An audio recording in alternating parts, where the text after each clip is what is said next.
दरअसल यमन के दक्षिणी तट के पास हूती विद्रोहियों ने एक बार फिर से अटैक किया। बाब अल मंदेब में एक मालवाहक जहाज पर हूती ने हमला कर यमन के तट रक्षक बलों को निशाना बनाया और खबर आई कि एक कार्गो शिप को निशाना बनाकर अटैक किया गया था, जो एक व्यापारिक जहाज था और इस इलाके से गुजरने की कोशिश कर रहा था। मिस्र के स्वामित्व वाला यह जहाज हमले के तुरंत बाद भयानक आग की चपेट में आ गया और जहाज को काफी नुकसान पहुंचा। यमन के अंतर्राष्ट्रीय स्तर पर मान्यता प्राप्त सरकार के मुताबिक पहले हमले में जहाज पर मौजूद चालक दल के 4 सदस्यों की मौत हुई, जिसमें 3 पाकिस्तानी थे और एक इंडोनेशिया का नागरिक शामिल था। इधर हूती विद्रोहियों ने साफ कर दिया है कि अगर ईरान के साथ तनाव जारी रहा तो लाल सागर भी दुनिया के जहाजों के लिए सुरक्षित नहीं रहेगा।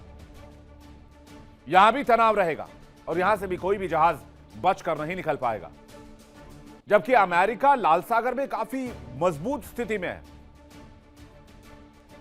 लेकिन फिर भी हूती विद्रोही पीछे हटने को तैयार नहीं। अमेरिका की मौजूदगी के बावजूद, जिस तरह से अमेरिका की मौजूदगी के बावजूद होर्मुज में ईरान पीछे हटने को तैयार नहीं है।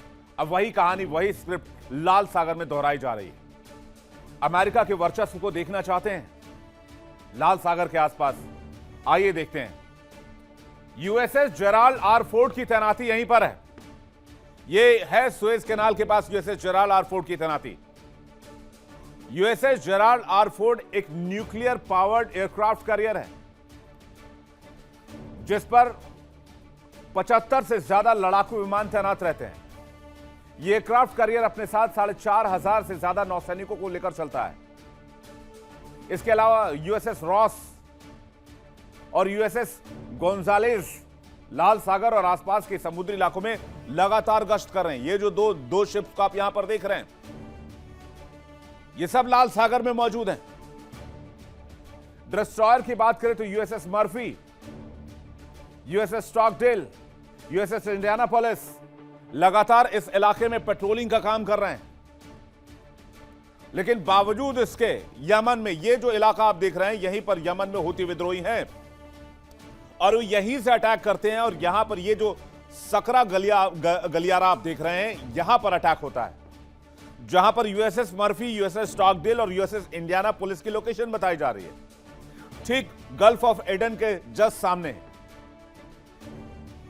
अब इतने अमेरिकी सैनिकों के होने का क्या फायदा? अगर इतनी मौजूदगी है अमेरिकी सैनिकों की, फिर भी अगर हूती विद्रोही तांडव कर रहे हैं, तो फिर अमेरिका किस बात का पावरफुल है? यानी अमेरिका पहले होर्मुज में लाचार था और अब लाल सागर में भी लाचार है। जिस लाल सागर पर अमेरिकी नौसेना की इजाजत के बगैर एक पत्ता तक नहीं हिलता है, जिस सुएज कनाल के मार्ग से अमेरिकी शिप्स बड़ी मात्रा में व्यापार करते हैं, वो अब अमेरिकी नाकामी का सबसे बड़ा अड्डा बन चुका है। और हूती विद्रोहियों ने एक भी जहाज को नहीं बख्शा है। भाई, खरबों डॉलर का डिफेंस बजट, भारी भरकम nuclear powered aircraft carrier, NATO देशों का बहुराष्ट्रीय गठबंधन, इतना सब कुछ और दुनिया भर के अत्याधुनिक हथियार और साजो सामान, इतना सब कुछ होने के बाद यमन के हूती विद्रोही के सामने अमेरिका सरेंडर है और सऊदी भी पनाह मांग रहा है। जबकि हूती विद्रोही सऊदी, अमेरिका और अमेरिका के सहयोगी और यूरोप के व्यापारिक जहाजों को लगातार अटैक कर रहे हैं। यह तो कमाल की बात हो गई। लाल सागर में अमेरिका का दबदबा कितना है वो आपने देखा, लेकिन यह दबदबा बिखर चुका है, टूट चुका है, प्रेशर में है। सवाल यह है कि यह इलाका दूसरा होर्मुज क्यों बना, जहां अमेरिका का कंट्रोल नहीं है, जहां ईरान और उसके एक्सिस ऑफ रेजिस्टेंस की हुकूमत चलती है। अमेरिका के पास सब कुछ होते हुए भी वो ना होर्मुज कंट्रोल कर पा रहा है, ना अब बाब अल मंदेब स्ट्रेट को कंट्रोल कर पा रहा है।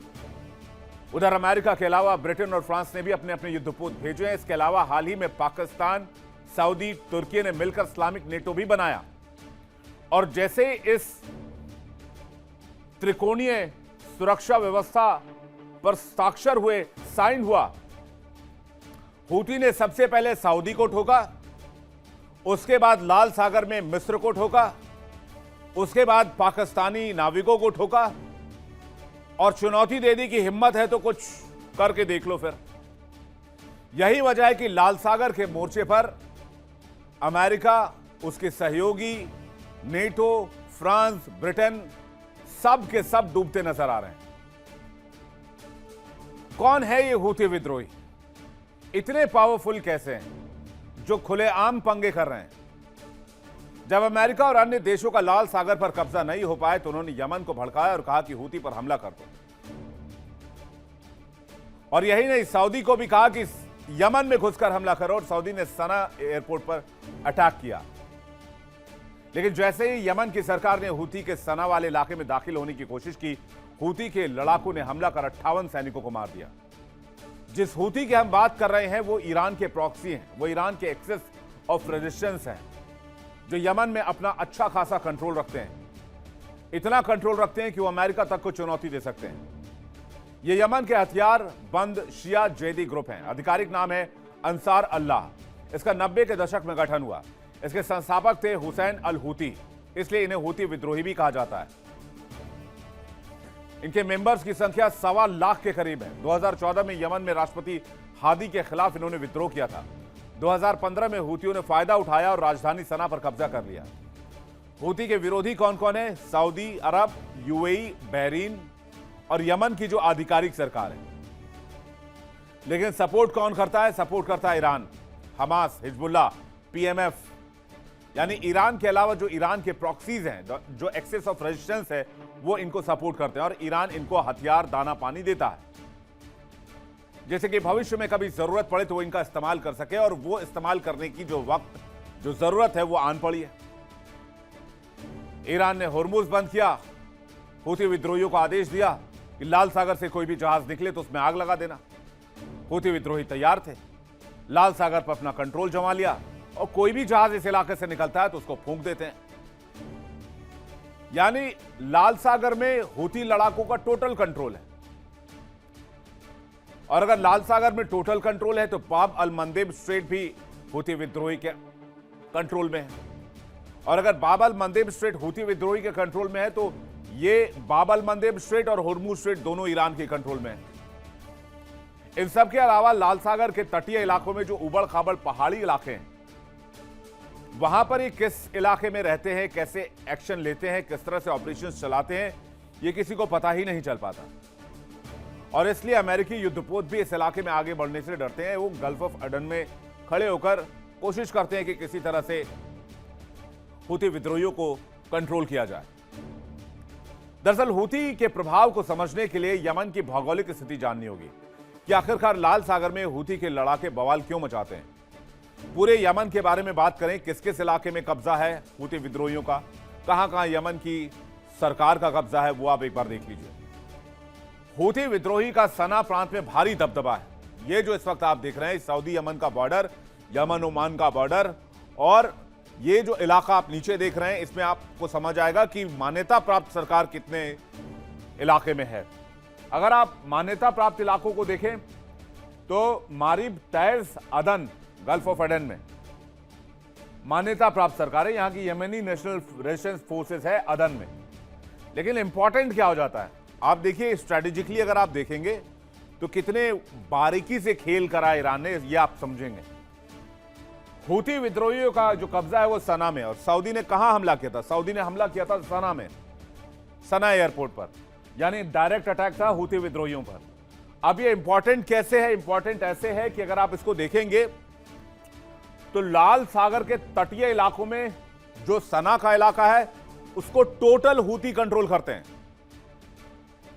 और अगर आप आगे बढ़ते जाएंगे तो बाब अल मंदेब स्ट्रेट तक हूती विद्रोहियों का कंट्रोल है। और इतने बड़े भूभाग पर कंट्रोल, स्पेशली उस तरफ जो बाब अल मंदेब स्ट्रेट के लिहाज से बहुत इंपॉर्टेंट है। अगर आप ये वाला इलाका देखेंगे, ये जो तटीय इलाका इस वक्त आप देख रहे हैं, ये हूती विद्रोहियों के कब्जे में। बाकी इधर का कोई लेना देना नहीं किसी को, इससे क्या मतलब है। लेकिन जो इलाका लाल सागर का बाब अल मंदेब स्ट्रेट तक जाता है वो है टोटल कंट्रोल में हूती विद्रोहियों के। ये है इंपॉर्टेंस। और इसी वजह से ईरान ने बहुत सोच समझकर हूती विद्रोहियों को पाल पोस रखा है कि वो लाल सागर को कंट्रोल कर सकते हैं और बाब अल मंदेब स्ट्रेट को कंट्रोल कर सकते हैं। अंतर्राष्ट्रीय मान्यता प्राप्त सरकार मारिब टाइज में प्रभाव है, यमनी नेशनल रेजिस्टेंस फोर्सेस का अदन की खाड़ी में प्रभाव है, लेकिन अगर लाल सागर के तटीय इलाके को देखें यमन की तरफ से तो टोटल कंट्रोल सिर्फ हूती विद्रोहियों का है। और इससे एक बात क्लियर कट है कि लाल सागर में अगर किसी की चलेगी तो वो सिर्फ ईरान के एक्सेस ऑफ रेजिस्टेंस यानी कि हूती विद्रोहियों की चलेगी। चाहे सऊदी आ जाए, ब्रिटेन आ जाए, अमेरिका आ जाए, किसी का भी बस लाल सागर में नहीं चलेगा। और यही वजह है कि अमेरिका के, सऊदी के, मिस्र के, ब्रिटेन के, फ्रांस के, सबके जहाज जो भी इस इलाके से निकल रहे हैं सब पर हमले हो रहे हैं। भले ही हूती के हमले का गुस्सा सऊदी ने इराक में हमला कर लिया हो, बदला लिया हो, लेकिन हूती पर कोई जोर नहीं चल रहा। और हूती को तब ईरान ने एक्टिव किया है जब लगा कि ईरान बैकफुट पर जा रहा है। ईरान के मल्टीपल एक्सेस ऑफ रेजिस्टेंस जैसे जैसे एक्टिव होने लगे हैं, अमेरिका घुटनों पर आने लगा है और अब अमेरिका को डील चाहिए किसी भी कीमत पर। लाल सागर में अमेरिका ने एक फौजी तैयारी तो बहुत की है ताकि परिंदा भी पर नहीं मार सके, लेकिन वो फौज ही क्या जो छोटे से विद्रोहियों के गुट के सामने सरेंडर हो जाए। इसको खाना पूर्ति कहते हैं। अमेरिका के पास युद्ध के साजो सामान होते हुए भी लाल सागर में हूती विद्रोहियों से लड़ना इतना मुश्किल क्यों है? और यह तब हो रहा है जब अमेरिका के पास आज की दुनिया की सबसे ज्यादा अत्याधुनिक चीजें हैं। अमेरिका इस वक्त डील कर रहा है, जबकि ना तो होर्मुज में उसका बस चल रहा है, ना ही लाल सागर में अमेरिका कुछ कर पा रहा है, जबकि अद्वितीय तैनाती है। एयरक्राफ्ट कैरियर से लेकर, डिस्ट्रॉयर से लेकर, फाइटर जेट से लेकर, अटैक हेलीकॉप्टर से लेकर, परमाणु पनडुब्बी से लेकर, ऐसा कोई एक हथियार नहीं है और दुनिया भर के सैटेलाइट जो अमेरिका के पास ना हो। अमेरिका ने 13 दिन लगातार ईरान पर बॉम्बार्डिंग करके भी देख लिया और उसके बाद फिर से डील की पेज पर आ गया। लाल सागर पर ईरानी प्रॉक्सी का इतना जबरदस्त दबदबा है कि अमेरिका का दम घुट रहा है इस इलाके में। हमास पर जब हमला हुआ था तब भी हूती ने बाब अल मंदेब और लाल सागर को ब्लॉक कर दिया था और आज एक बार फिर से बाब अल मंदेब बंद है। और अमेरिका के पास इतनी भारी भरकम सैन्य तैनाती होने के बावजूद अमेरिका बेबसी और लाचारी की कहानी लिख रहा है। आखिरकार लाल सागर में दोनों की ताकत देख लीजिए, कहीं कोई कंपैरिजन नहीं है। अमेरिका और उसके सहयोगियों की अगर आप देखेंगे तो एक तरफ अमेरिका और सहयोगी के पास उनके एयरक्राफ्ट कैरियर है, जबकि ईरान और उसके हूती विद्रोहियों के पास ऐसा कोई एयरक्राफ्ट कैरियर नहीं है। एक तरफ खतरनाक युद्धपोत है, दूसरी तरफ ईरान के मिसाइल और ड्रोन्स हैं, एक तरफ 3-3 डिस्ट्रॉयर्स लगे हुए हैं, इसके अलावा लड़ाकू विमान गिराने वाली तकनीक है, 6000 के आसपास सैनिक हैं, दूसरी तरफ 3,50,000 हूती के लड़ाके हैं, 80 के आसपास लड़ाकू विमानों की तैनाती है टोटल अगर हम एयरक्राफ्ट कैरियर की बात करें। लेकिन ईरान के सहयोगी हूती विद्रोही भारी गुरिल्ला वॉरफेयर में पड़ जाते हैं, जो असिमेट्रिक वॉरफेयर का इस्तेमाल वो करते हैं, जिस डॉक्ट्रिन पर वो चलते हैं। इधर ब्रिटेन, फ्रांस, तुर्की, पाकिस्तान, सऊदी, यमन सब साथ हैं, लेकिन फिर भी यमन में, लाल सागर में हूती विद्रोही भारी पड़ रहे हैं। लाल सागर में जहाजों पर हमला लगातार हो रहा है। हूती के लड़ाकों की सबसे बड़ी ताकत है लाल सागर और उसका तटीय इलाका, और पीछे से ईरान का सपोर्ट। वही ईरान जो गल्फ में अमेरिका को घुटनों पर बिठाकर रखा है। अमेरिका और इजराइल के साथ जंग लड़ने के साथ साथ ईरान अपने प्रॉक्सी को हथियार और मिसाइल के अलावा ड्रोन की ताकत भी देता है। आज भले ही खाड़ी में अमेरिका ईरान जंग में इस वक्त सीजफायर का दौर हो, लेकिन ईरान जंग को आगे बढ़ा रहे हैं ईरान के प्रॉक्सीज, और वो अमेरिका और उसके सहयोगी देशों के जहाजों को जबरदस्त तरीके से हमले कर रहे हैं। भले ईरान सऊदी पर डायरेक्ट हमला ना करे, लेकिन उसके प्रॉक्सी सऊदी पर लगातार अटैक कर रहे हैं, उसके जहाज को मार रहे हैं और ये बता रहे हैं कि जितना जल्द हो सकता है अमेरिका का साथ छोड़ दो, और जितनी जल्दी अमेरिका मिडिल ईस्ट को खाली करेगा, ईरान पर हमले रोकेगा, ईरान से डील करेगा, उतनी ही जल्दी ईरान के प्रॉक्सी भी अटैक बंद करेंगे। देखिए इंडिया डेली 24/7 अब आपकी स्मार्ट टीवी पर। इंडिया डेली मौजूद है सभी डिजिटल प्लेटफॉर्म पर लाइव और लगातार। इंडिया डेली 24/7 हर दिन राष्ट्र को समर्पित।